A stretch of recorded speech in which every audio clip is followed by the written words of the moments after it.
Alright guys, this is a video response to Cojones del Loro and his question, what is your most nostalgic game? And I didn't have to think long to think of it. I think I've already mentioned it in the comments in his video, but it is the game that you're seeing playing behind you, or at least this will be the title screen for it, and that's Sword of Vermilion.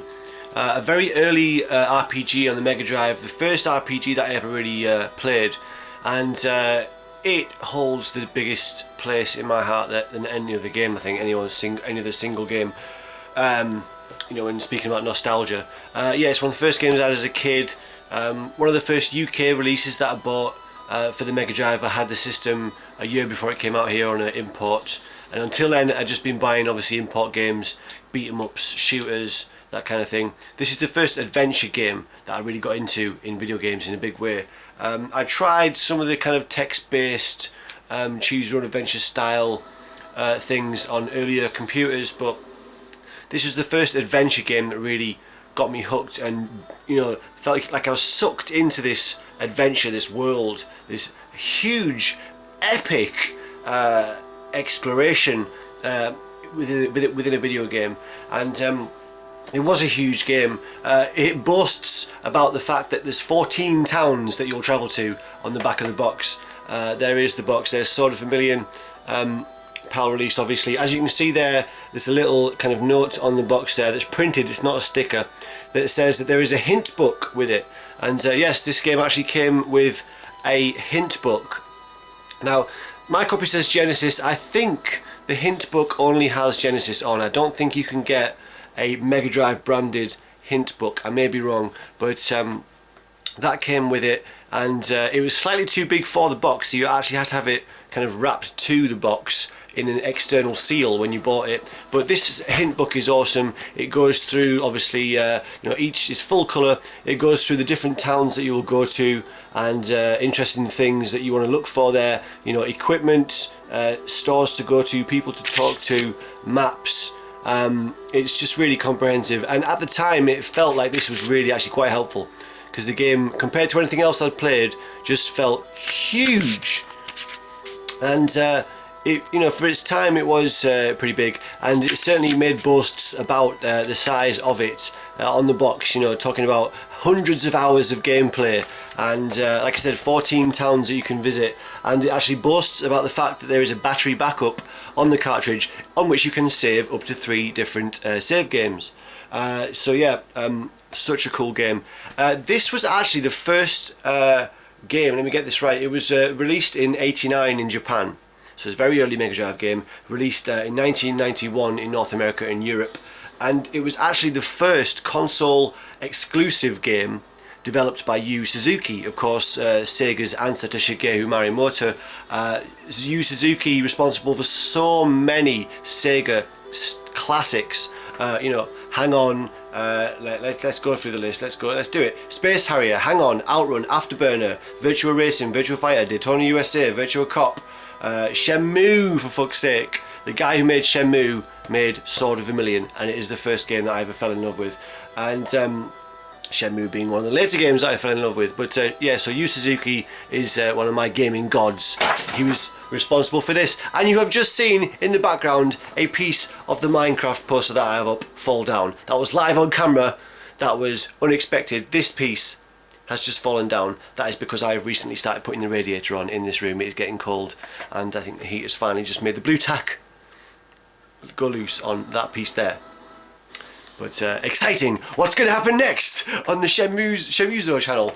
I can't even say my own channel name properly.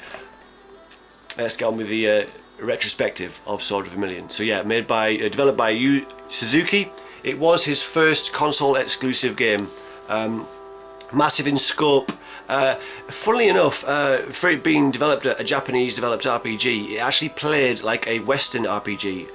The combat in it was live action combat. You would traverse your external areas, you know, going through woods and fields and caves, and you would traverse them in the traditional old school RPG style, this kind of like sprite scaling effect, and you would come across randomly generated battles, and then you would you know, fight in a battle screen.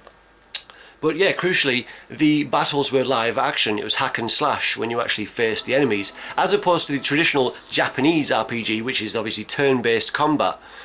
So this was a kind of a Western style RPG in a way it played, but developed by Yu Suzuki. And but yeah, really atmospheric, great music. You can hear the title music there is really cool, and all the different locations had really nice music, and it looked great as well. I thought back in the day. Like I said, released in '89 originally, had great graphics for the time. The town graphics were cool. As you were exploring external areas, that looked good as well. And it also felt daunting, because save points were few and far between. Obviously your towns were your safe worlds, safe locations, wherever where you could save and stock up and all the rest of it. But in between towns, you were often, initially at first, you were often travelling blind. So first of all, you wouldn't have a map. You'd just see a very small portion of the map screen, which is shown in this screenshot there. Obviously there is a map for that area. You can see the whole area in that little box, but initially it will be just grey with a little circle showing the area, the immediate area that you're in. So you won't know exactly where you're going. It'll be a bit trial and error exploration wise, and like I said, you know, that grinding of those battles, those randomly generated battles, that grinding, you know, is fun, but also, yeah, a little bit frightening, because there's quite a big distance between safe points. So, yeah, you feel like you're out on a limb when you go exploring. You certainly feel that danger of being out on a limb. You know that all of your progress will be for nothing if you don't make it to that next town or make it to that next save point. And such. So it's really tense, atmospheric game. Yeah, it's a generic story, a prince out for retribution against a dark evil, you know, that kind of thing. It's a very generic storyline, but just plays really well, atmospheric. I love it to bits. Sword of Vermilion, yeah, this is my most nostalgic video game, and I have still never finished it.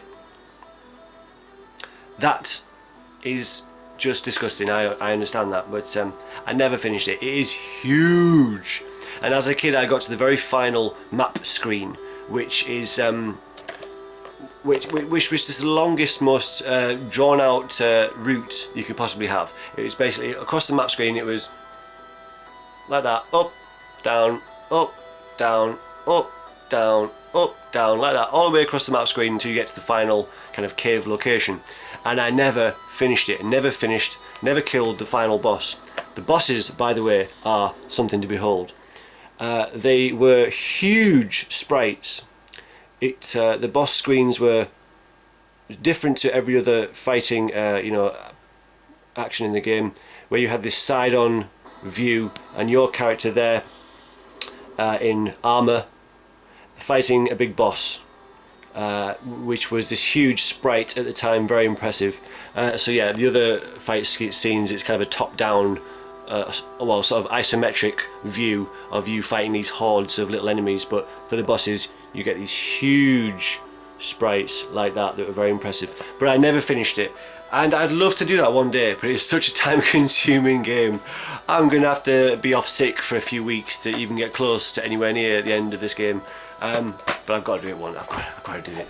I've got to do it. I shall put it on the retirement list of games I need to get around to when I finally retire. That's a beast of a game, but my most nostalgic game whatsoever, ever, Sword of Vermilion. Alright guys, see you next vid.